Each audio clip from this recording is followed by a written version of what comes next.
Welcome and thank you for joining us here at Studio GPA for the Georgia Ports Authority 2020 State of the Port. I just want you to know we have thousands of viewers all over the world signed up for this event, and we're really excited about that. We got a new format. The team has put a lot of work into this thing, and our theme today is charting the course. But I want you to know we split up our messaging. We have so many good things to talk about that we're going to focus on containers. In the spring, we'll delve into our ro-ro, break bulk, heavy machinery, and autos, and kind of take into that side of our business. But today, it's about containers. So look, the team is tracking your comments and questions. You can scroll to the bottom of your screen, fire off a question to us, and we're going to get back to you, to most of those questions. At the end of the show, I'll be back with you in just about an hour from now because we have some large, big, exciting new announcements to make to you. So now, let's kick it off. Let's head down to the dock. Enjoy the show, sit back and relax.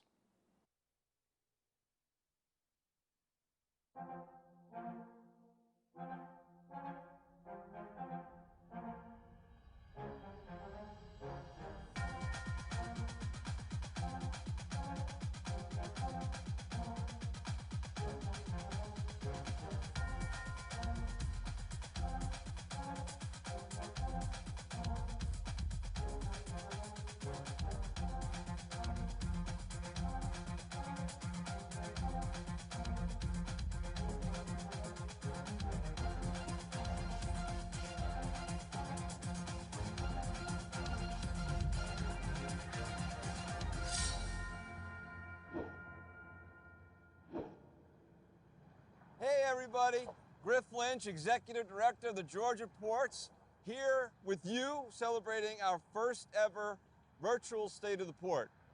I'm really excited today because this is just not a State of the Port. This is actually GPA game day. We have a bunch of stuff that's going to happen today, but I want to first introduce my co-host, Chairman Will McKnight. Will? Griff, thank you so much. It's great to be here with you and the whole GPA team. Just really excited about this virtual State of the Port. Now, usually we're in an auditorium, but Griff, if you would, please tell us a little bit about this virtual State of the Port. Well, first of all, I hope you're really enjoying the scenery here. We are sitting on Berth 6 of the GPA, the largest container terminal in the Western Hemisphere. Behind me is a Maersk vessel. We have another 5 ships at the dock right now. That's a total of 6. But we have one special ship that's going to make an appearance for us today in our turning basin, and we got some special guests. But we're going to host this out in the dock. You might hear some of the activity and see the trucks moving. We want to celebrate the GPA and talk about all the great things that are going to happen today. Yeah, Griff, 7 ships, that's unheard of. You know, I can remember when I first got on the GPA board 7 years ago, we were excited to have about 4 ships. It's amazing doing all this, what's been going on in the world the last 6 months. Tell us a little bit why this is happening now. Well, you know, Chairman Knight, we've all been through a lot over the last few months. Everybody's kind of been through tough times, and we're so pleased that the team, the ILA, the Georgia Ports, all of our trusted customers and vendors have stuck together to work through this thing together. And while we had a few tough months, this first quarter of the year has been incredible. We're actually breaking records in a pandemic. You know, Griff, my former chairman, Jimmy Allgood, told me how he was really sorry that I was not going to be setting records. But yet, you're now setting new records for tonnage and TEUs coming through this port. It's amazing. Your operate but isolate philosophy has really worked out great. No, it's great. And today, you know, what are we going to do today? We're going to hear a message from the Governor Kemp, right? We're going to talk about GPA expansion projects. We're going to talk about SHEP, a 20-year program, the Savannah Harbor expansion program, and a whole bunch of other stuff, including our numbers. But Will, I'd like to pass it to you. You're going to introduce the first piece. Well, so it's great, gives me great pleasure to introduce our governor. Governor Kemp has been a strong ally of the entire GPA team. You know, and it goes to show that he is really committed to making Georgia the best state to do business in. And you know, Georgia has been the #1 state to do business for the past 7 years. And it all goes back to that Governor Kemp is really in tune with large and small businesses. You know, Griff, Governor Kemp was a small business owner before he became governor. So that really feeds into what we're doing here at the Georgia Ports Authority. I'm just so proud to introduce you to Governor Kemp, a message that he has about for us right now. Greetings and welcome to the first ever virtual State of the Port. While I wish I could be with you in person, I'm happy to share Georgia's message of resilience and opportunity, made possible by the deepwater ports of Savannah and Brunswick. Over the past year, our nation has faced unprecedented challenges that have impacted our daily lives and our economy. We've had to rethink how we handle the logistics of healthcare, retail, manufacturing, and the global trade that supports these endeavors. Through it all, our ports have remained steady, keeping cargo moving, attracting investment, and building market share. As the nation's top gateway for agricultural products, the Port of Savannah provides the cost-effective connections our farmers need to compete globally. And our ports are the key to the success of advanced manufacturing in the Peach State, supporting production and connections with customers around the world. In the first half of 2020, the Savannah port became the nation's busiest container port for U.S. exports, thanks to the producers and manufacturers who choose to locate in Georgia. Despite these unprecedented times, the fundamentals of Georgia's economy remain strong, thanks to pro-business policies, a world-class workforce, and an unmatched logistics network. From auto production to cybersecurity, to farming, flooring, and more, businesses from across the country and around the world have Georgia on their mind. My administration remains focused on providing real opportunity for hard-working Georgians. And with great partners like the Georgia Ports Authority on our side, I know that our best days are ahead. By continuing to invest in workforce development, prioritizing innovation, and maintaining a top-ranked business climate, we will emerge from our challenges stronger than ever. Thank you, and God bless. Thank you, Governor, and your entire staff for all the work you do for the Georgia Ports Authority. And with that, I need to thank our entire GPA board, executive members Joel Wooten, Kent Fountain. Griff, tell us a little bit about when the governor first started, when he first came into office, and how you met him for the first time. Well, as you know, it's a great story. You know, when you sit in this seat, new governor coming in, and everybody's curious, how's it going to go? And you get the call, let's go visit with the governor. And I didn't know what he was going to say, but I got to tell you, this is a man who believes in the state of Georgia, and he believes in the Georgia Ports Authority. His words to me and to our entire team were, you guys are expected to run that port like you've been running it. Run it like a business. We want you to create jobs for Georgia. We want you to stimulate economic development. And we want you to make sure we have the best port in the world. And that's what we strive for every day. And it's a perfect segue to talk about our next segment. Whenever we have a big project, we start talking about that a long time in advance with you and the entire board. And we say, hey, look, strategically, this is where we need to go. And, you know, I mentioned we have a 10,000-foot berth here. We can handle 8 ships alongside right now. But one of the challenges we have, as you know, is we have a demand for more larger ships. A couple of years ago when the Panama Canal opened up, we had the first 10,000 TEU ship come through. I remember that. And we were ready to go, right? We had our berth, we had new cranes and ready to go. Then we had a 12,000 TEU ship, and we worked a 10 and a 12 side by side. Now, today, we're working 3 ships simultaneously, big ships, while working 4 to 5 other vessels. But we need more. And our next segment is about more. Berth 1, as you know, has a little bit of a change. I got to talk about Berth 1. Okay, all right, You know, go for it. What you're doing here, Griff, is you're losing real estate. I've been in the real estate business. We try to make more real estate. You're going to take dirt away and make the river wider. Tell us why we're going to do that. By demolishing the existing berth and building a new berth, straightening it out, and widening the river, we can have larger vessels come through and larger vessels dock at Berth 1. Great plan. I'm all for that. And also, what we're doing down at Ocean Terminal is a great idea too, because you know, we've got the smaller ships that are our customers, and we're all about treating all our customers the same. So tell us a little bit about what we're doing at Ocean Terminal for the smaller ships. So we're going to hear two segments now. The Berth 1 was the first. In order to do Berth 1 and not impact our customers, we want to make sure we have an outlet. At Ocean Terminal, we can send smaller ships down there while we're constructing the new Berth 1. And at the end of the day, what that means is nobody's waiting for a berth. No one even feels any impact from the construction. And after 2 years, when Berth 1 comes back online, we don't have 8 berths, we have 10 or 11 berths. Let's go see this construction and learn all about it.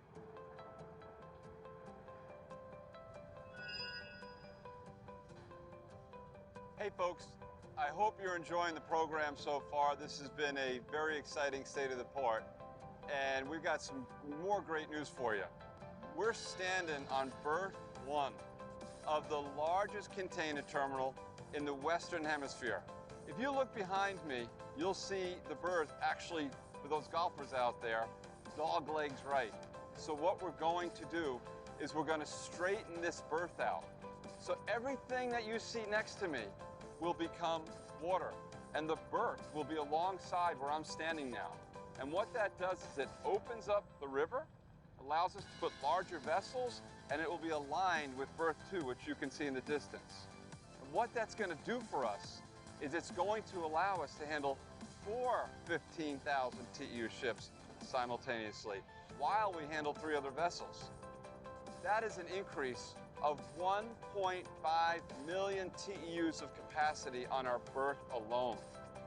So as we convert this berth, the other thing we're going to do is build massive ship-to-shore cranes right here. They will be the tallest on the East Coast. That will allow us to handle not only 15,000 TEU ships, but 20+ thousand. During the time that we're doing this project, we're actually going to move smaller ships to Ocean Terminal. Ocean Terminal today is a break bulk facility, but we're in the midst of converting a portion of the facility to containerized freight. And I'm going to send you down right now to visit with Susan Gardner, Senior Director of Operations and Projects, who's going to tell you more about our project at Ocean Terminal. Thanks, Griff and Will.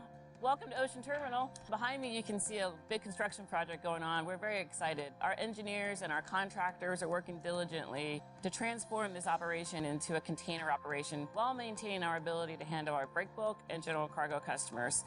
We are working here at Berth 18. Behind me is what will be the container yard, and over to the left will be the berth that is handling some of the container vessels. We've already taken delivery of 2 mobile harbor cranes. They've been commissioned, and we are doing operator training right now. Soon, we'll be taking delivery of new Coney RTGs that will be coming in later this year. We're also going to be adding about 300 reefer plugs and a reefer service area to be able to handle the refrigerated cargo that will be coming to Ocean Terminal. As you can see, construction is underway. It is on time. We expect construction to be finished before the end of this year, with the first vessels coming in the early part of 2021. In addition, as part of this project, we'll be implementing the Navis N4 terminal operating system. The reason why this is important is because it gives our customers the visibility to what's actually going on behind me. They'll be able to see and track their cargo and their vessels in real time, and we'll be able to give them the information that they need as to what their operations are doing. This is an important part of this project, and we're excited that this is part of it. We look forward to having our new customers come into Ocean Terminal, and I'll send it back to you, Griff. I got a lot of customers to mention, and I hope you don't mind if I have to look down at my sheet to do that. And a little windy today at the GPA game day. It's a great football day. It's also a great port day. But you see a bunch of banners out here celebrating our customers. I want to go down the list. We start with the CMA CGM, our largest customer, the ONE, OOCL, NYK Line on the Ro-Ro side. We got Ucor, the car carrier. WWL, big customer on the Ro-Ro side as well. Hyundai, Glovis.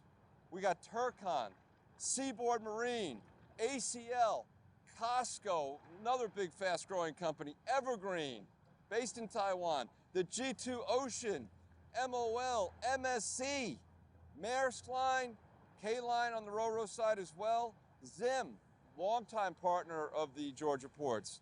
Yang Ming, Sealand, HMM or Hyundai, Hapag-Lloyd, another large customer at the GPA, by the way, great partner for the GPA as well. Hamburg Süd and Grimaldi lines. I want to make sure we say thank you for bringing your ships and trusting your business to us. And now let's go back to the desk.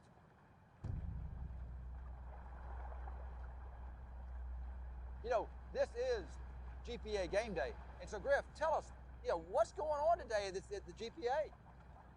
You know, Will, I got to tell you, you talk about projects and all that, and that's one thing. But like you said, what's happening today? I mean, we're talking GPA game day. This is a day in the life, so I think we should share some of the stats.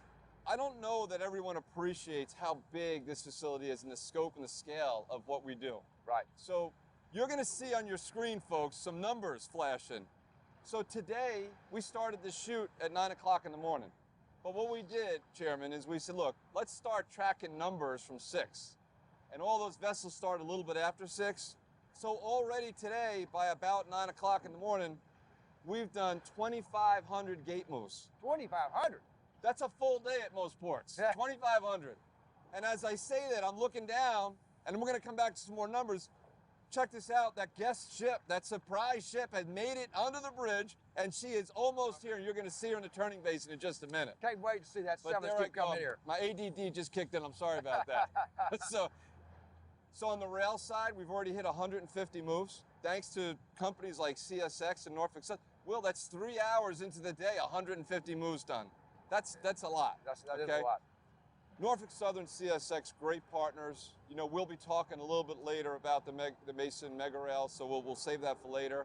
But the other piece is vessel moves. We're just getting started in the vessel, so we got a couple hundred vessel moves done. We'll share those numbers as we go throughout the day. You know, I'm not a mathematician, but all these numbers, and you start thinking about what happens in a full day. You know, Griff, it's not going to be long before we're going to be looking for more room. What's the game plan? What's the plan for what we're going to do next? I'm so glad you asked that question. So we're going to jump back to another project, but you kicked off with that, and I want to make sure people heard you. Today, in the next 24 hours, the Georgia Ports Authority is going to handle over 14,000 vessel lifts, and we're going to turn all those ships around in one day. One day, and so these containers that we see right now, tomorrow, they're going to be at the distribution center or outside our gates, exactly, wherever the customer needs them. Yep, So that's right. Phenomenal. So you asked the question, what happens after Berth 1? What happens after Ocean Terminal? Well, we're going to show you what happens. We right now are working on a massive investment for the Georgia Ports Authority.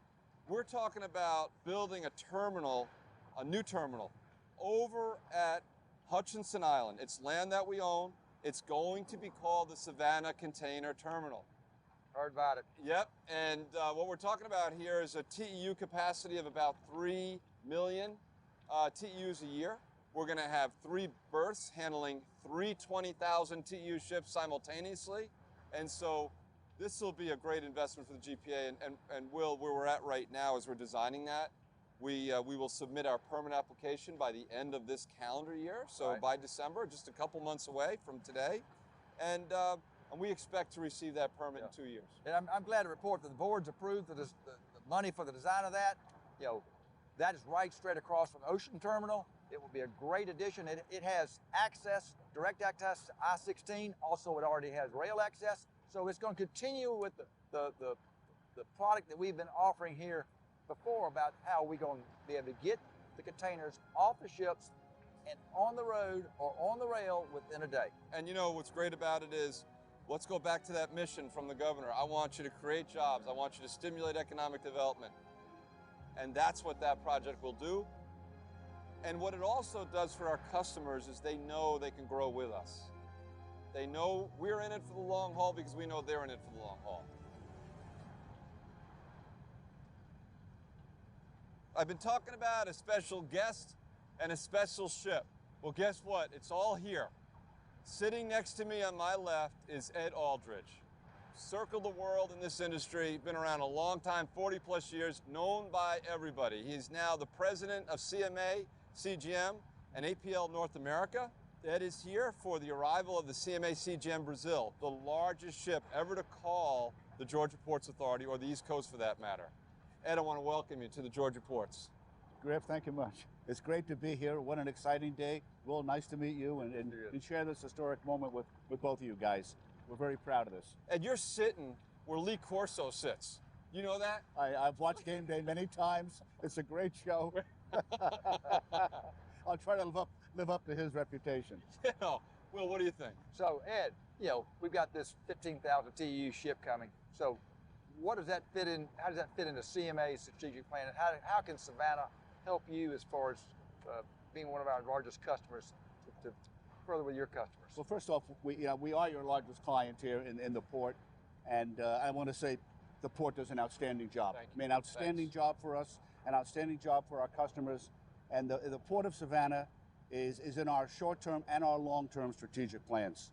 We know how the customers are positioning themselves around this gateway, how the customers are going to use this gateway to get to the interior part of this country, and we're here to serve our clients. And where the customers are going, we're going. Yeah, great. So we're going to be here, continue to build on this great partnership and great relationship, and exciting times. What we love about the Port of Savannah is the fact that you think the way we think. You're looking at providing differentiated services to your clients, all right, and you're putting all of the infrastructure around it to make this happen. So we go where our clients ask us to go. Right. This is becoming a major hub for them in the Southeast, and we'll be here to support them. What do you think when you see your ship out here? What are you thinking about that? I mean, this is awesome. You think about, I've been in this business 40 plus years. I used to work on a tugboat. Is that right? I used to work on a tugboat that went down to Puerto Rico and tugged, we worked, ships in the New York Harbor. And now to sit here and work for a company that's bringing in the largest ship on the U.S. East Coast, coming to the largest terminal on the U.S. East Coast, this is quite exciting. It's very exciting, very, very exciting. This turning basin behind us, we just deepened 5 feet doing for Savannah Harbor expansion project. What does that 5 feet mean to you as far as being able to? Well, being in the business a long time, 5 feet to me means 1,000 more containers that I can bring in through this port to service our clients, and that's extremely important to us. Ed, So, you mentioned 1,000 containers, but can you get the business? Oh, we got the business. We have tremendous customer support, and with your help here in this area, I see only great things going ahead.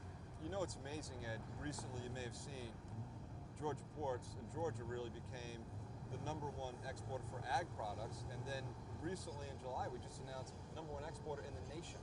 So, I mean, this is the right place to bring your ship. We appreciate it. Well, I'll tell you, agri is your #1 commodity coming to this port. It's also our #1 commodity that we handle from the Southeast. And the synergies are really there. Number one, you're the largest export port. We are the largest export ocean carrier in the United States. So it's a good synergy. That's great. Back in, I think, the late 90s, early 2000s, you had the Regina Maersk come in, and that was the 6,700 TEU ship. In 2010, we had the 8,500 TEU CMA CGM Figaro come in. So another great milestone for the GPA. Then Panama Canal expands in 2016. We start getting to 10,000s. Then we got a 12,000. Matter of fact, one of those was yours at the CMA CGM Roosevelt, right? Yeah. That was awesome. That was awesome. Little did we know back in the 90s and the early 2000s that 15,000 TEU ships would be coming. We just can't thank you enough. It's fantastic. I want to thank you guys for your tremendous support. And once again, tremendous partnership, tremendous support. And we're all here to service clients together and take good care of them. Absolutely. And together we do a great job. You know, one of the other things that, look at it. I mean, can you get a hold of this thing? Oh my God, look at this. I mean, that's unbelievable. Unreal. On the other side of this, we have a dredge, which we hadn't pointed out yet. That is the ship project happening right now. You can see it in the river, just adjacent to your ship. The channel here has been extended to 1,600 feet to allow a vessel this size and longer to come in. And I'm just enjoying it. It's making me speechless to see this thing. But that part of Shep is now done. It's completed. This is what it's all about. But you know, behind those steel containers are people. People like you, people like your team, your customers, and that's what makes it happen. And it isn't just about the ship coming in at the port and staying here at the terminal. It's going to the customer's premises and to the ultimate consumer. And your product that you've got in place, your 1, 2, 3. Yeah. Your 1, 2, 3. Oh, outstanding. You know, we love that. So We got new cranes coming in. So you talk about 23,000 on this size. You be ready? We got some new cranes coming in, going to be a little bit bigger. So we're ready for that. We've got the mega rail project going in the backs. You know, our goal is to get that container off that ship and on that rail in one day, or either off that ship and on that truck in under one day. So that's our goal for our customers. You're right. And the statistics, we know your gate statistics and your crane productivity and all of those measurements. And that's why the customers come here. Yeah. That's why they're building here. That's why they're investing here. And that's why this is going to be a gateway going into the Midwest and through the Southeast for many years to come. Ed, we're here to support you with that. I'm going to give you some stats. You started throwing them out there, and every Go hour ahead. on the hour, we're going to be updating folks on what we're doing. This is a day in the life of the GPA, right? So what we're talking about at 10 o'clock this morning, by 10 o'clock this morning, Right. we've already done 3,800 gate moves, okay? We've done 1,200 vessel moves, and the big guy is not even here yet. Yeah. And we've done 250 rail moves. That's, I mean, Very impressive. it's unbelievable. Very impressive. You guys, as I said, you guys do a great job for us. Thank you. Appreciate So it. thank you so much. Ed, I want to thank you for joining us today. We can't thank you Thank enough for you. being here. Great job. Thank you very much. Listen, before you shit, Yeah. you gotta pick your colors. Well, You're Lee Corso, man. All right, I'm Lee Corso. I'm taking the white team. All right. But GPA's a winner. White GPA's GPA a team. winner. Here we All go. right. Good deal. All Thank you right. so Thank you. much. Thank you so Appreciate much. Thanks so it. much. Thank you. Good deal. Thank you. Great job, man. Thank you. Thank you. Thank you.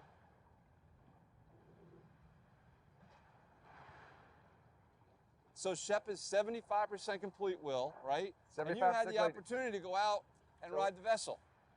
So we went out and looked at the dredge and all the work that's going on. The Corps of Engineers, David Perdue, and the entire delegation for the state of Georgia has been just great in getting this project through. It's been 20 years since we started this project, and we see the end in sight now. So let's go see the operation.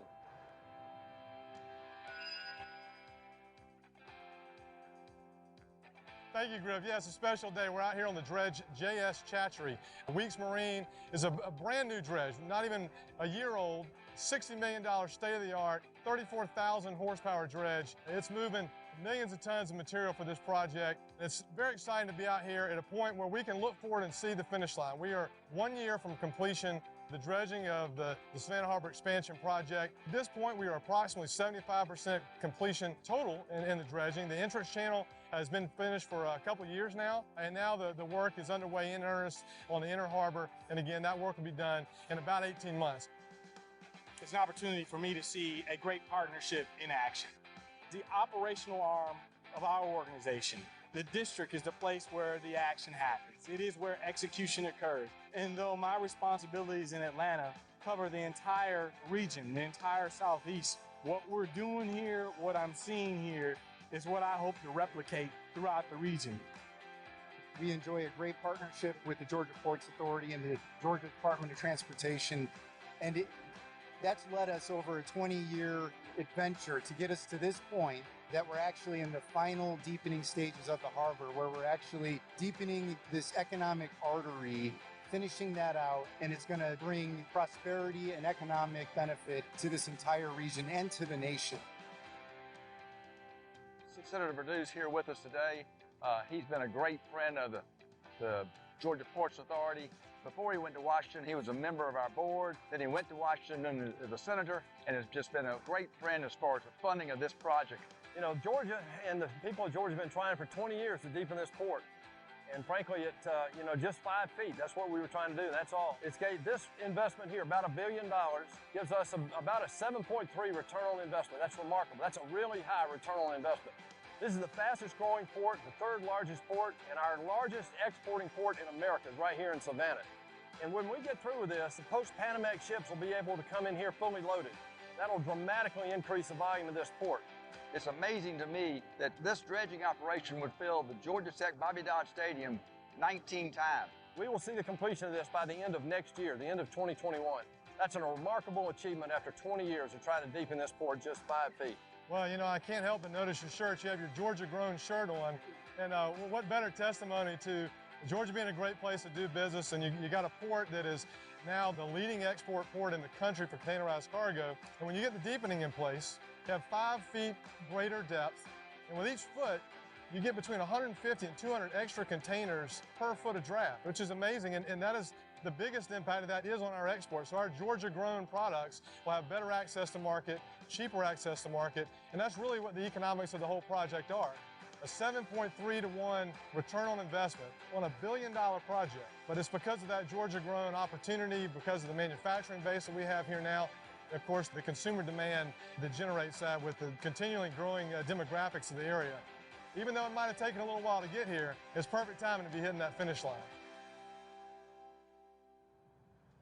Back at the game day desk, you see the ship behind me coming alongside. That was incredible, right? I mean, really awesome.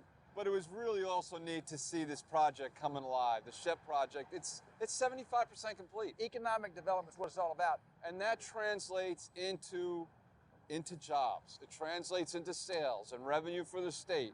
And you know, we do this every couple of years, and I think we just did it. And you have some stats to share, so go for it. It's amazing, and I'm glad to report another great year as far as our stats. The Terry Business School from the University of Georgia did the survey. 500,000 jobs just this year after being 400,000 jobs last year. That's what it's all about, Griff, is increasing jobs in the state of Georgia. I mean, Will, you know, when you think about 500,000 jobs touched, that's not just single people. That's a person who has a family, who's providing for their family. That's a truck driver. That's someone working in a warehouse. That's a manufacturing facility. That's a farmer. That is so many different people across the state. And what's really interesting thing about this is that's only Georgia. And we know that our impact and our reach goes way beyond Georgia. It does. I think when we talk about the stats, we should also hit the numbers. For the fiscal year 2020, we took a hard hit in the fourth quarter as a result of COVID. But even with that, we were 4.4 million TEUs handled, just down only 0.9%. We actually saw an increase of total tons. We were up 1% over the last fiscal year. So this meant a new record at 37.7 million tons. Now, moving on to the first quarter of the year, container-wise, very excited to report that we're off to a great start. We're doing really well. July was a tough month, down 6%. But in August, we had a record month, all-time record, up 1% year over year. And September was also a monthly record, up 8% over last September. Really good news there, and something to build on for the next year. So the totals for the first quarter of the year, 1.2 million TEUs. Just about 20 years ago, that's the entire volume we handle all year long. Amazing stuff. Now on the auto side, took a harder hit there as everyone did. Auto plants shut down. Auto parts stopped moving. The numbers were down in the last 4 months. So our numbers were off by 8%, which isn't bad considering all that we went through. 650,000 autos handled in FY19, 600,000 autos handled in FY20. However, I'm very pleased to report, though, the first quarter of the year, we're off to a strong start. We're up a couple of percentage points. Hopefully that's something we can build on. We'll be talking a lot more about autos in the spring, where we hope to do a Brunswick State of the Port and focus on the auto sector. And on rail, well, we're seeing some really amazing things happen at the ARP. The Appalachia Regional Port has been a real success story. Only the second year of operation. And here in the first 3 months of the year, the first quarter, we're at 16,500, up 75% on great numbers last year. So this year, we expect the ARP to handle over 30,000 loads and almost 60,000 TEUs. ARP is the new inland port that we built just 2 years ago. And when you think about lifts and volume, we never expected it to be as successful as it is. And we worked with the state, right? Governor Deal and Governor Kemp's team. And we said, look, this has definitely got some economic development potential here. There's a lot of land around it. What have we seen happen?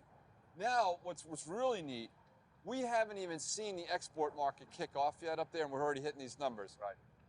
So you don't know this yet, but in the next couple of months, we're coming to you for some money. We're coming to you to expand the ARP. I hope you're going to support us. I guarantee you the board will support growth like this. We were thinking the ARP was going to be a loser for 5 years. It's phenomenal what y'all done up there, Griff. Great job by that whole team up there. Thank you. I think when we leave off at ARP, it's a great time to go to the Mason Mega Rail. Because if all this intermodal stuff is going to be adequately supported here at home at the Garden City Terminal, you got the biggest container terminal in the Western Hemisphere. Why shouldn't we have the largest rail facility, on-terminal rail facility here in Garden City? When you told me that we were going to be putting 10,000-foot trains together on our port, I said, you're crazy. Well, I think what we should do is, we had this session at the Mega Rail. Let's go see the Mason Mega Rail. We were so happy to have Mike Simonanis, a director at Allenberg Cotton, a Louis Dreyfus company, join us just last week. And let's go hear what he has to say. Here we are now at the Georgia Ports Authority Mason Mega Rail on the Garden City Terminal. We've heard a lot about the Mega Rail over the years as we build it. You've seen it on paper, but now we're here to show it to you in real life. So the Mega Rail's coming along. We're building 85,000 feet of track. As you can see, the new track being laid and a brand new overpass for the trains to pass under. And as we come over, you'll see the chassis yard on the left side with more track to be laid for the S-turn. We pass over Route 307, and then we make the turn. And on the turn, you'll see on the left side the brand new bundle of 9 tracks with 2 rail-mounted gantry cranes. It is fully operational as of last month. And on the right side, the construction is now happening to bring the second bundle of 9 tracks operational. At the end of the day, folks, what we're talking about here is we'll be able to handle 6 10,000-foot trains simultaneously. And I'm so pleased to tell you that we have with us 3 special guests. First, I want to introduce Mike Simonanis, who's with Allenberg Cotton. Mike, you're a director of freight there. You oversee all international domestic freight at Allenberg. We've also got Cliff Pyron, the Chief Commercial Officer for the Georgia Ports Authority. Cliff, thank you for being here with us. And finally, our Chief Operations Officer, Ed McCarthy, who's been with the Georgia Ports now almost 5 years.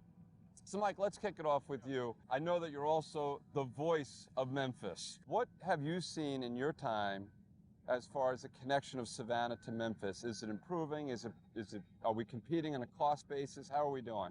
Over the last number of years, as you guys have made these investments, we see more cargo coming in, which gives us equipment availability in Memphis. And again, cotton as a crop is both local, right? Georgia's the second biggest producing state in the nation right now. And then the 4 states of the Mid-South, so Arkansas, West Tennessee, Missouri, and Mississippi, it's an important growing area. So we're connecting to GPA intermodally, and those connections have become more certain. There's been more options available. The East Coast is a natural gateway to a number of markets. Turkey, the Indian subcontinent, Latin America, and as the services have gotten faster to China or direct service to South Vietnam, those are key markets for us. And so the transit time difference, where a customer may have not been willing to wait 14 to 21 days in the old days, as the services have gotten faster from Savannah to the foreign market, it's allowing this to be another option as well, right? For the stuff that's the not traditional gateway for the East Coast port. We're going to naturally go where the capacity, equipment availability, vessel spaces to serve our customers. We're not looking to compete both coasts against each other, but there's a lot of inherent advantages in Georgia and through the Port of Savannah that allows us to kind of move our crop specifically through the Southeast and through you guys. Cliff, you know, Mike talked a lot about the export side. Why don't you tell us what's happening from a GPA perspective and growth to Memphis and what you're seeing on the imports? Well, it's been exciting growth at the Georgia Ports Authority. Intermodal has been our fastest growing market, and Memphis has been the fastest growing of those intermodal markets. So over 43% in the last 3 years, but it just continues to explode for us going into Memphis particularly. So we are very excited with this mega rail product and the value that it's going to bring to the Georgia Ports Authority. So Cliff, on any given year, as you know, we're running at about 18 to 20%. Rail is running 18 to 20% of marine lifts. Where do you see us going over the next 5 years, given the mega rail coming online? I think really we're forecasting within 5 years it would probably be between 25 to 27% of our lift. So as we continue to go through our gateway here, our intermodal lift is going to continue to outpace our other growth here through the port. So it is an exciting time. So Ed, that's a lot of lifts. Can you handle it? He doesn't concern me at all. Absolutely, we can handle it. The beauty of this project is these 9 tracks, between the 2 bundles, we'll be able to handle 6 10,000-foot long trains. That's over 12 miles of rail track being loaded and unloaded every single day. get unit trains out to Memphis, Chicago, St. Louis. We're already doing it to Atlanta. So yes, we can absolutely handle it. No, that's great. When Ed McCarthy started with us a couple of years back, he looked at our time to connect from ship to rail, and we were in that, let's call it 48-hour range. And Ed said, we're going to be world-class. We're going to get it to 24 hours. And I'm proud to say, Ed, under your leadership, we've done that. The first thing that we did was recognize that coming off the vessel, the containers just were not reaching the rail timely enough, and the team really brainstormed some efficiency ideas on how to work it through the stacks. We've worked with some of our ocean carriers on block stowing on the vessel, so a lot of those partnership aspects has been tremendous. The ability to connect to the vessel more consistently, more reliably out of the interior, I think just improves the value proposition over the long term. Having a strategic vision that extends beyond the state your port's in to really look at the network and how you can connect with your customers further away is a visionary way to look at things that is really going to be beneficial for the shipping community in the United States. Well, guys, we could have picked a better day with a little overcast, but you all are looking more colorful than you looked before we started, and I want to appreciate we appreciate the Savannah sun here. Mike, thank you so much for making the time to come join us at the Georgia Ports, and Cliff and Ed, thank you also for the great comments you've made. So thank you so much, and let's get back to game day. That was a great job. I think that, you know, Ed and Cliff and especially Mike Simonanis making the trip down to be with us from Memphis to talk about the Mason Mega Rail is great. I mean, the one thing that Ed Aldridge mentioned, Chairman McKnight, was the 1, 2, 3. He referenced 1, 2, 3, and Right. I want to kind of give some color to that. The 1, 2, 3 program is all about the GPA using our scope, our scale, berth size, cranes, the Mega Rail to convey cargo from the ship to the rail in 1 day, 24 hours or less. Only port in the country. Yep, I mean, we want to be the 24 best. hours. In 2 days, we're hitting most of our locations. We're hitting Memphis, we're hitting Dallas. We want to be hitting Chicago in 2 days. Maybe Chicago's a little bit longer. Third day, our customers are picking that cargo up. We want to keep it simple at the GPA 1, 2, 3 rail program. And you got to thank Norfolk Southern CSX for buying into that program. And I'm going to take a moment again. We got to deviate from the script. I'm seeing now the 7th ship right in front of us dock, the MOL celebration. I mean, this is incredible. We got the 15,000 CMA CGM Brazil just docked, right behind another. We've had 4 or 5 ships come in this morning, and I think we got to get out of the way soon here. We got to use this berth. So 12 o'clock, but I think it's a good time to talk about, you know, the MOL coming in. We've got cranes for that. And then also, you look back here to the Brazil. Yeah. We've got our 6 new cranes with 152 feet lift height. Those cranes brand new. When we redo berth 1, we'll order 6 more cranes. So we got to keep changing based upon what our customers need. We are now commissioning the last 2 cranes. You can see them down there, the very last 2 of the 6. 4 of those cranes just recently commissioned, best in the business. We have 36 cranes on the dock. That's what allows us to handle the 8 ships. And so, as you said, with berth 1, this is just the beginning. It's not ending here. Right. This is the beginning of the story. Got to keep working. But as we kind of, let's transition now. We're moving on, and we got to make sure we recognize our great partners that allow us to serve our customers the way we do. And that's the ILA. And we have a really special guest here that will help introduce another piece. And he's a great friend of mine, a great friend of Chairman McKnight's, a great friend of the GPA. And his name is Willie Seymour. And Willie has been in the industry over 40 years. He was a president of the ILA 1414, the local. He's now a vice president of the International.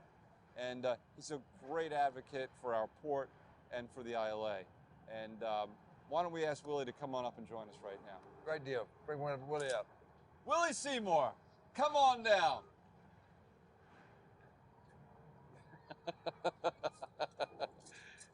Willie, it is great to have you here with us at GPA Game Day, the first virtual state of the port.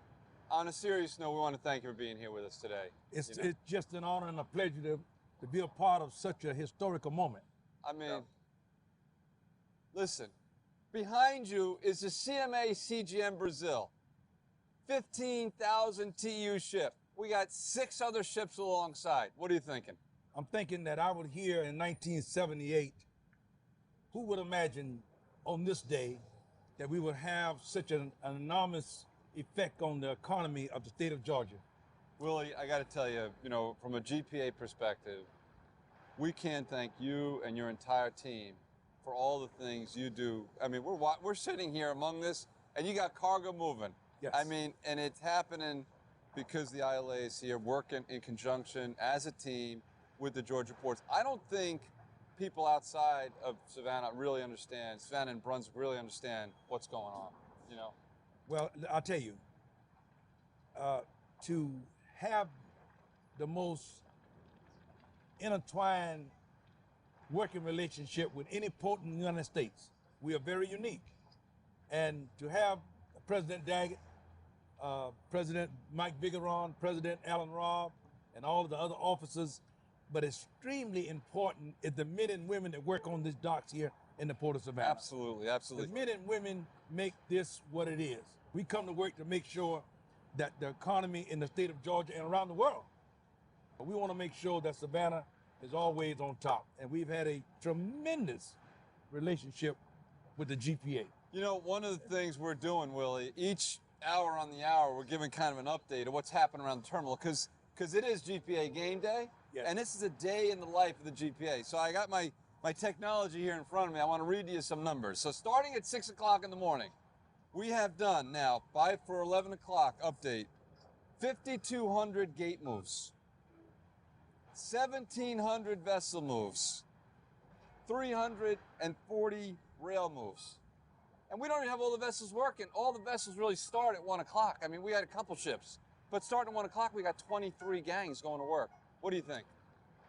Amazing, amazing. And to think that we never even envisioned that we were going to be in this position some years ago. And to see where the GPA have grown this area and the ILA have played such a tremendous role in what we do. Willie, stay with us a minute. We're going to go to the video, and then we want to kind of wrap up with you. Can you do that? Yes. All right, let's do the video.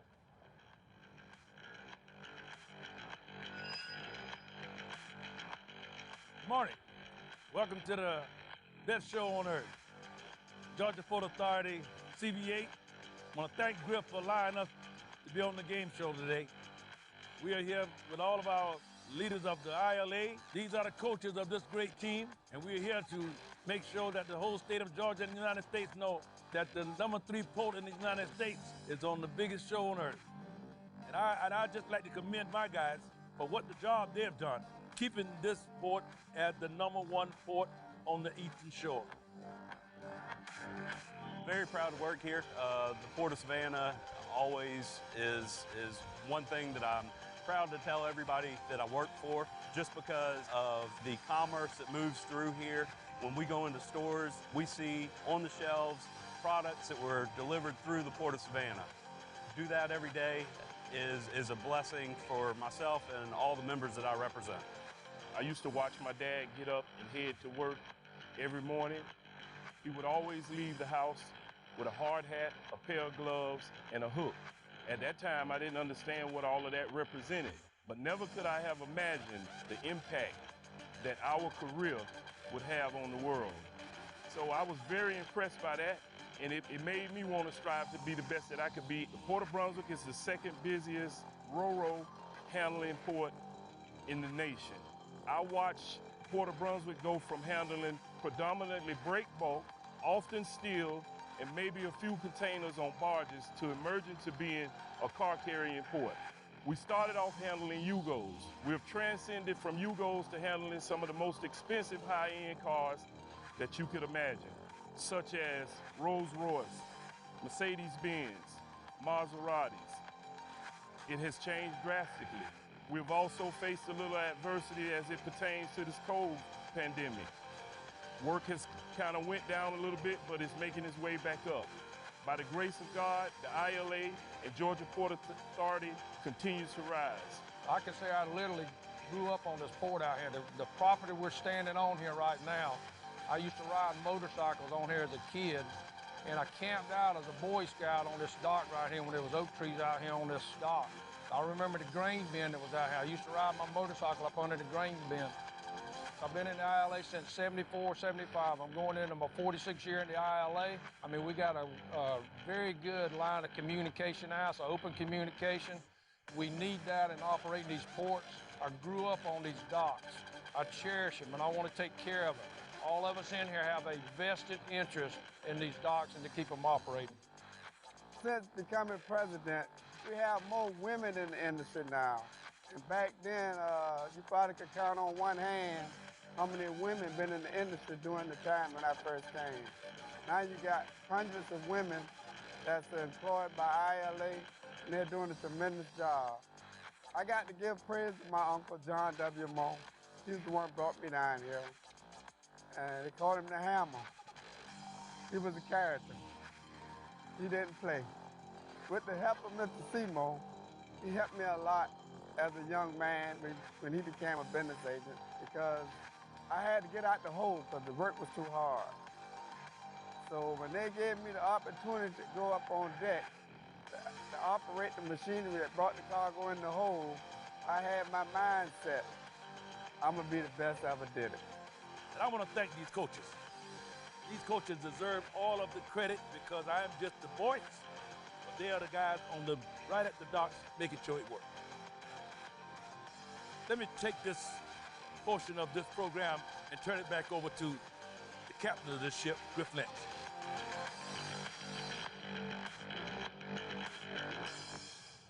Willie, that was great. I mean, you are natural out there on the dock, and I'm not talking about working ships. I'm talking about in front of the camera. I mean, that was some great stories that we just heard. Before we go to the video with Dr. Levette and look at some of the community stuff that we want to talk about and share with you, last thing you got to do, it's GPA game day. GPA is always going to win. You got to pick your colors. You told white or blue today. What you got? My tie is white and blue, so I'm picking white. Go pick it and put it on. You got to don the cap. That's your team you're picking. That's the winner for the day. Okay, I'm picking this team right here. Let's do it, Willie.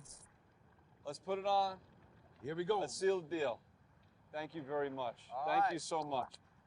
Willie did a great job. It was great to have him. And I love the part where he started talking about community. And we want to share something regarding the community because we want to be involved locally, regionally, nationally, and globally. But I think locally is the most important piece. I'm so proud that we're involved locally in the YES program. And this is all about developing our future leaders, our future employees. It's a great way for us to get in our community and help the kids. Well, let's go see it. We've got, you're going to be hosted by Lise Altman, our Chief Human Resources Officer, Tanya Chisholm, who's also in our HR department, and Jamel Williams, one of the most recent graduates from the YES program, who is now training to be a crane operator.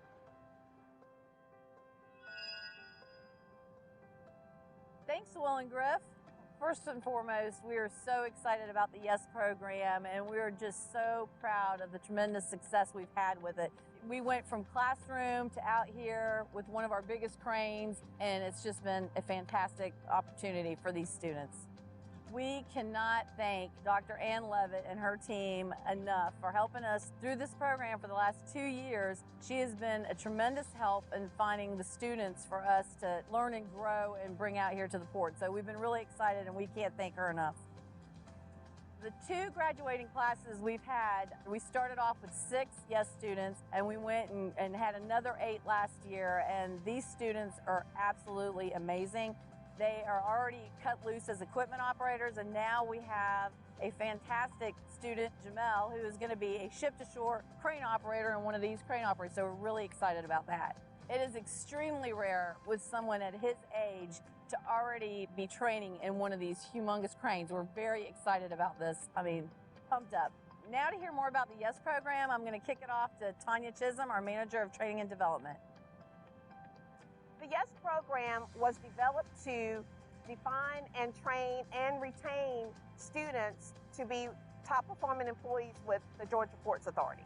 The students are brought on board, they're training for 1 year, they are put with a mentor, which is an experienced GPA employee that's going to train them how to operate all of the equipment that the Georgia Ports Authority has, including jockey trucks and RTG, which is the rubber tire gantries cranes.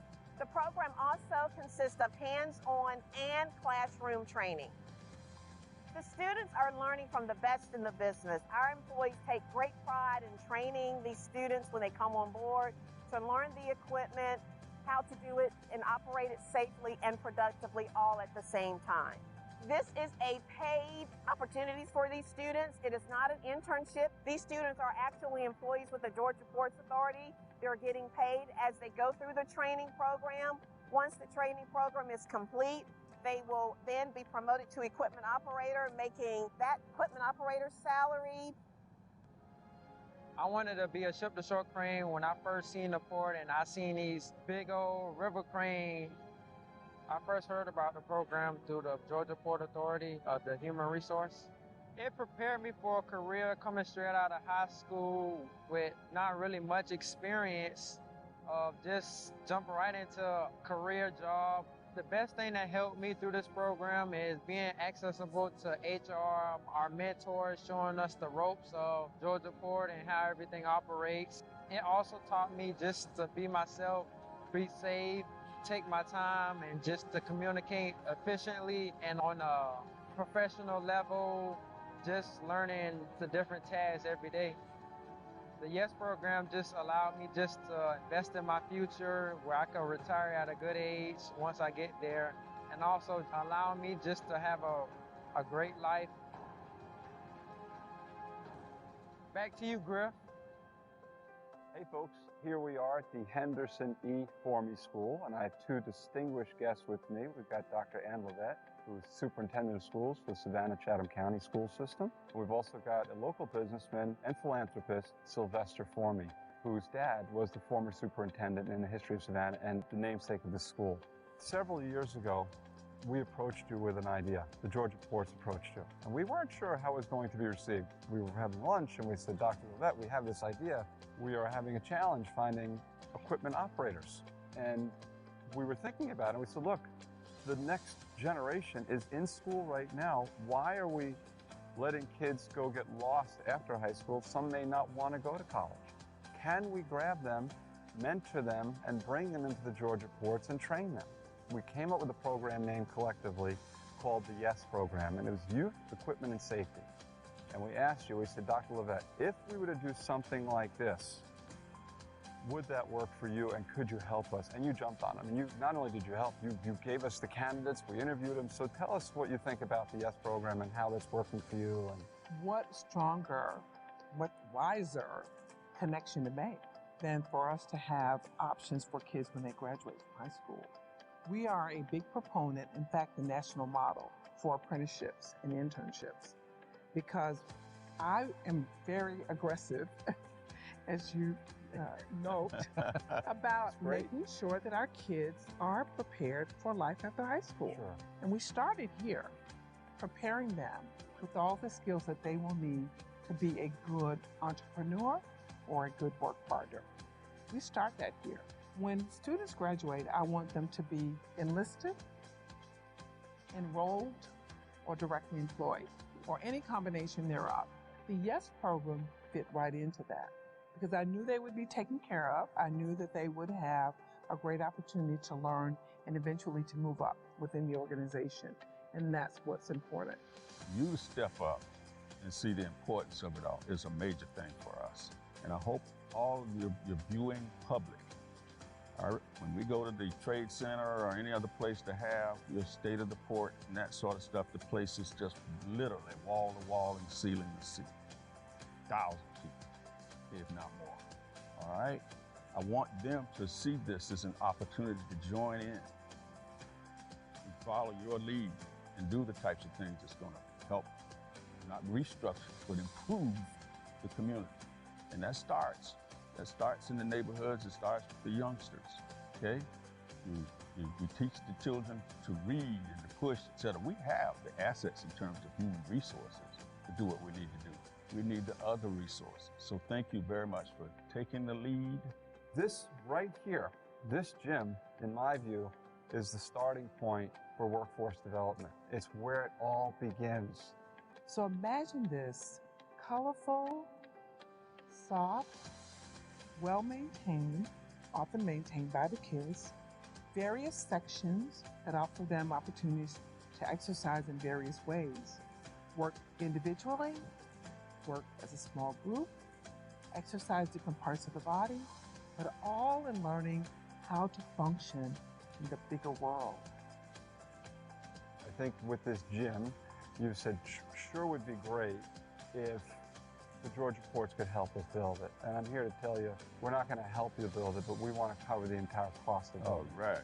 In the soft play area, the gym area is where you really see the skills that are necessary for working together in the workplace. You see creativity, you see socialization, you see problem solving, you see managing yourself, so self-regulation, as well as managing the relationships that you have with others. So this is a very important area in their lives because they are in charge of their own behaviors, but also contributing to the whole. So you've just heard a wonderful community story from Dr. Ann Levette and Sylvester Formey. I'm so happy that we were able to be here at the Henderson E. Formey School. Now let's head back to the dock for the rest of the show. All right, welcome back from a great community video. Community is so important for us, but we're going to go in a different direction now, and we're going to talk about economic development. That's why the Georgia Ports is here at the end of the day. And we've got with us a very special guest, and Commissioner Pat Wilson, who heads up the Georgia Department of Economic Development. Welcome, Pat. Thank you, Griff. Appreciate it. Appreciate it. How are we doing? You know, it really is amazing. You look at just yesterday, we had Papa John's moving their headquarters from Louisville. Wow. Today, I hadn't even heard that one yeah. yet. I mean, it's just coming out one after another. I know. It's something that is in practically every day of our lives. It's, a brand that we all know that is coming to Georgia with their headquarters. Today we announced Bang Energy locating to Douglas County. It's another 400 jobs and 500 million investment, 400 million investment. It's amazing the opportunity that's going on and the momentum, especially considering the fact that the world is shut down for the most part. The great thing, I think, if you look at why Georgia is doing well, there are a few things that I think we could point to. One is how we've handled the crisis to begin with. Absolutely. And as a state, I give Governor Kemp and Dr. Toomey a lot of credit. Today, the governor announced our unemployment is 5.6%. I mean, it's amazing. Great leadership by all you guys. Yeah, that's amazing anytime. When you look at project activity, the momentum that we've had as a state for the last really 10 years has maintained us through this entire crisis. How are you feeling now, Pat? I mean, where are we at? Are you seeing a lot of activity? Absolutely. Is it slowing down? Or it's funny that I was joking with the governor just last week that we have more projects right now than we have probably ever had. I don't have enough people to work projects. It's amazing. Businesses are making decisions. This is not a it's not a true recession in the sense of there was a decline in need. Yeah. There was just the world shut down. Right. And so businesses are taking this opportunity to make investments, to continue to grow, and they're planning for the future for when we come back. Will, we were talking earlier before Pat got here about this 7th year in a row, right? Best state to do business. And I actually joked with, I said, Will, they got to be paying somebody, right? I mean, what's going on with that? How does that vote happen? Yeah, so there's a reason that we're really proud of that, of really that tag that we've gotten now for 7 years in a row. The magazine, Area Development, that awards it, Site Selection Magazine is the other one that has also named us 7 years in a row. These are site selection consultants that are polled. These are the people that bring businesses to all over the country. They work in every state, and so there are a number of criteria that they rank us. And out of 13 criteria this year, Georgia was number 1 in 10 of 13 criteria. So not only are we doing well, but we're recognized as being number 1 in a diverse, really varied level of criteria that site selectors look at in order to make these decisions. And before we go there, I've got one thing. We've been rolling a tape on the screen about what's happening actually today at the Georgia Ports Authority. Game day. And we're getting later in the day now. We're at the noontime break hour, and you see the cranes behind me over the CMA ship have now been boomed down, and the ship is ready to get to work. But I got to tell you, so 6,600 gate moves already completed at the GPA by 12 o'clock. We have over 300 rail lifts. done. We're on the way to 800 plus rail lifts for today, and it's a light day. There's days we do 1,000 rail moves. And by the way, we're talking about a 6-hour period. This is not, all night long. This is starting at 6 to 12. And then finally, we have already done 2,100 vessel moves, and we don't even have most of the ships working. At 1 o'clock today, we'll have 23 ship cranes working 7 ships. So that being said, Pat, let's kick it over to the video. I want to thank you for being with us today. Thank you for everything that you're doing. Anything you need from the Georgia Ports Authority, just give us a call. We got to do one thing before he leaves. We got to choose a hat. Oh yeah, so, we got to do the hat. We got to do the hat. It's GPA game day. You got to choose a color. You want to either go white or blue. I'm going blue. All right, we got a blue guy. All right. All right, man. You got to don the cap. Hat. You got to don it. There we go. That is a big hat. Maybe I got a small head. Let's go see that video now. Thank you so much, Pat. Thank you, Pat. Appreciate it. Thank you, guys. Thank you. All right. Appreciate it.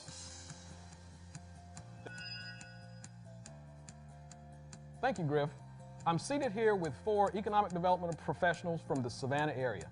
Trip Tolleson with the Savannah Economic Development Authority, Anna Chafin with the Development Authority of Bryan County, Benji Thompson with the Development Authority of Bullock County, Brant Herndon, the Executive Director of the Development Authority of Effingham County. We've experienced phenomenal growth over the past year. We've created an additional 60,000 jobs and added about $4 billion to the economy of the state of Georgia. We've done this in unique partnership with the Savannah I-16 Joint Development Authority Alliance. We're here for jobs and investment. One of the biggest driving tools, if not the largest driving tool that we have, is our partnership with the Port Authority. The Joint Development Authority has been in existence for 5 years. And so what we did is we put this thing together to regionally work together and market the Savannah region just as from a holistic point of view and focus on projects of regional significance. But as a group, as a whole, we feel like working together in the partnership that we've created only enhances what we're doing with the Port Authority.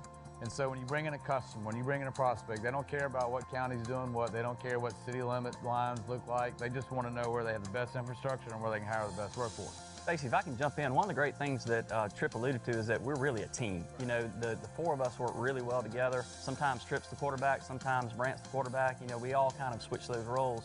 One thing that a team has to have is a playbook, and one of the first pages in our playbook is the Georgia Port Authority and the Port of Savannah. So we really are able to take advantage of that. I think we're very blessed down here on the coast with having good infrastructure in place. We have I-16 that takes us all the way up to Atlanta, that connects all the way up to the Midwest. We have I-95 that takes us all the way down to Miami and all the way up the Eastern Seaboard. Also, we have 2 Class 1 railroads, both CSX and Norfolk Southern, that comes out of the port and continues up through the region. So when it comes to prospects, those are very important attributes that they look for in order to make good location decisions. In addition to the logistical advantages that others have discussed, I think I'd be remiss if I didn't mention a significant workforce advantage that we have in this region, which really becomes a game changer for our entire area. We're fortunate to have Fort Stewart, the largest Army installation east of the Mississippi River here, in addition to Hunter Army Airfield, and this provides a valuable workforce component for us. We have about 4,000 of what we call these heroes for hire that are separating annually from the military. They're cross-trained, they're computer literate, they have a great work ethic. So as the labor market starts to tighten up again and we recover from this pandemic, I think having these heroes for hire within our region is really going to be an attractor for new companies looking to consider our area. Look, think about it. We've got 75 million square feet of industrial space in the region. We've got 40 to 50 million square feet that's planned for the region. I mean, I would argue you're not going to find any other place in the United States. You go up northeast, you go to the West Coast, they don't have what we have, right? We have put Savannah in the region, in the state of Georgia. We are the gateway to the South. Nobody can argue that. And what we're doing and what we have done, what we've got planned, it is unbelievable. It's awesome. And the only way we do that is by working as a team. When you look at the infrastructure advantages, when you look at what Jim Deloatte's coming online, you look at the widening of I-16, you look at the expansion project that's almost finished with the Port Authority, nobody can touch what we have. We continue to invest in infrastructure on the terminal. As each of you mentioned, the infrastructure outside the terminal, the connectivity to your communities is a key part of some of the successes that you've experienced. So in no small part to your efforts, we've enjoyed lots of success. The Savannah area will continue to thrive. The Savannah area will continue to grow. thanks to you guys. Now, Griff, I'll turn it back to you. That was a great message you just heard. Welcome back to our final section of the GPA Day, GPA Game Day. I think the message just heard really drives home the message of Georgia and why we've been so successful. It's about economic development, working together across the board, across the counties and cities and locales to find winning solutions for this state. So, Mr. Chairman, I say right now, before we close this program out, let's go down and visit with the CMA CGM Brazil. And then we'll come back and wrap the program up. Sounds like a great idea. All right, so we thought we'd step away from the desk for a little bit here, take you out into the field and make you feel like you're a part of the CMA CGM Brazil operation. I'm standing here in the berth. We have 5 cranes now pumping out cargo and 23 cranes working on the dock. Today, by 6 p.m., we will have worked 7,000 vessel moves, over 12,000 gate moves, touching 13,000 perhaps, and 800 rail containers, a light day for us, by the way. We normally do over 1,000. So if you look behind me, this ship, 15,000, almost 15,200 TEUs, an awesome site. We got the ILA out here. We got the GPA crane operators out here. We got our brand new cranes working this vessel. I hope this gives you a great sense of what we're doing out here. Can't wait to show you more. Well, as we close out, I want to hand it to you before we do the final wrap. I mean, wow, what a day. I mean, this has been an unbelievable day to see the entire GPA working all through game day. You know, you can see around us the cranes, the truck drivers, all working in conjunction to get the cargo to our customers as quickly as possible. It's been a great day, Griff. And, you know, with that, I got to thank the true people that make it all possible. Our customers, the ILA and all our partners, also all your team, Griff. Your team, unbelievable. All through this pandemic, has done an unbelievable job, the downs, the ups, to make it so we have the cargo flowing seamlessly through our port. Thank you so much to you and your entire team. We appreciate you making the time to be here with us and all of our guests. We weren't sure how this was going to work out when we started, but I want to just kind of continue on where you left off and just continue to thank folks. When you see the ship come in and for the ship to turn around, that's happening with a pilot on the ship. We got Trey Thompson and all the Savannah River pilots doing their thing. We have all the docking pilots. We have the tugs. We want to make sure we thank and recognize the stevedores who work the ships. I mean, there are the maintenance companies. There are so many stakeholders that make this massive economic engine work. There's probably not enough time here to thank all of you. But I think before we end up and wrap up, we got to pick our colors. So GPA wins. What's your hat? You know, Griff, everybody's been going with the white. I got to go with the underdog. I'm going to go over here with the blue and take my blue hat. All right, well, I'm going to go with the white. And I'm going to say, I hope you enjoyed game day with the GPA.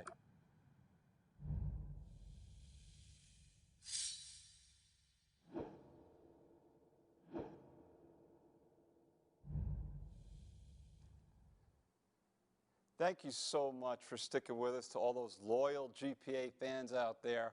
I hope you could see that we really had a lot of fun doing this program, and I think it was very informative as well. And I just want to thank my entire team for what they did to make this happen.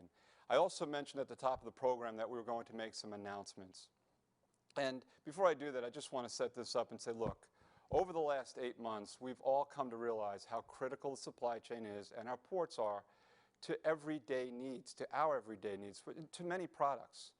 And I think this has brought the missions to our ports, and not just the Georgia ports, but all of the ports. And I'm going to go off script here for 1 second, so my team's flipping out. And I'm going to say I've been very proud to be part of the port sector, because there is not one port in this entire nation that have really shut down for any extended amount of time. And it made me proud to be an American to be part of that. But I'll get back to our message and just say, look, I think that it's brought the mission of the ports into more critical focus. People all over the world now kind of see how important the ports are.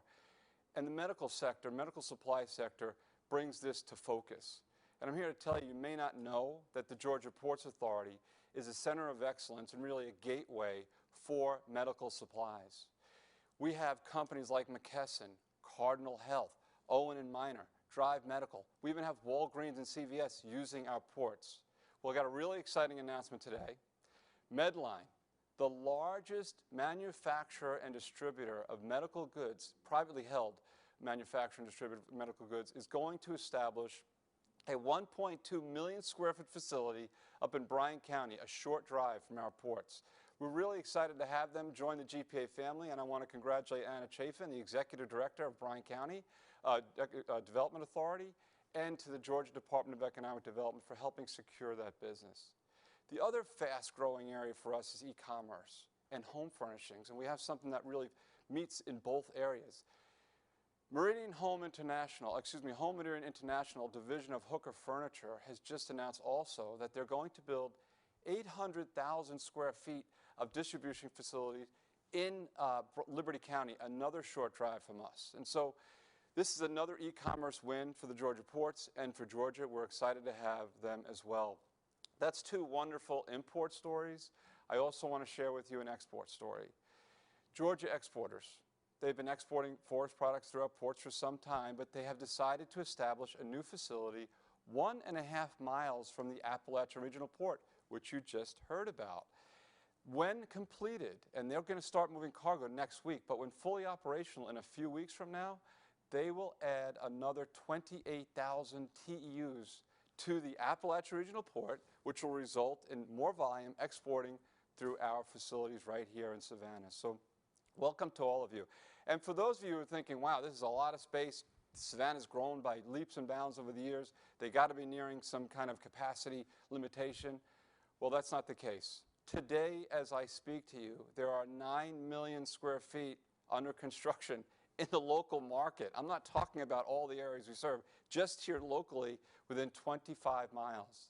That's on top of the 80 million square feet we have in the local region. But the people that you just heard from the Joint Development Authority just told me that if they added up all the space and the land that they have within 25 miles of our port, they can produce another 130 million square feet. So we are at the very beginning of the explosive growth that Savannah has seen for decades now. And I am so excited to be here and be part of it with you and with our team. So you heard today that the Georgia Ports Authority has the ability to double our throughput and our capacity with the investments we're going to make, more than double. You also just heard locally we have the capability to add the warehousing space and distribution space that we need. The question is, what about the workforce? Because that's really kind of the natural question. I'm here to tell you that the Georgia Ports Authority and the Joint Development Authority you just heard from has now formed a task force to focus on this. We're going to plan, we're going to invest, and prepare for the future workforce development that we need. And so whatever capacity we're talking about, we're here, we're stepping up to the plate, and we're going to service your business exactly like we have for many years before and many years to come. I spent some time thanking the ocean carriers as I wrap up in the presentation, but I also want to take a moment to thank a few others. We have thousands of beneficial cargo owners that use our ports every day. We have 3PLs. We have developers that help us grow the market share we just talked about. And we have the frontline truckers who day in, day out use our facilities, and we greatly appreciate all that you do.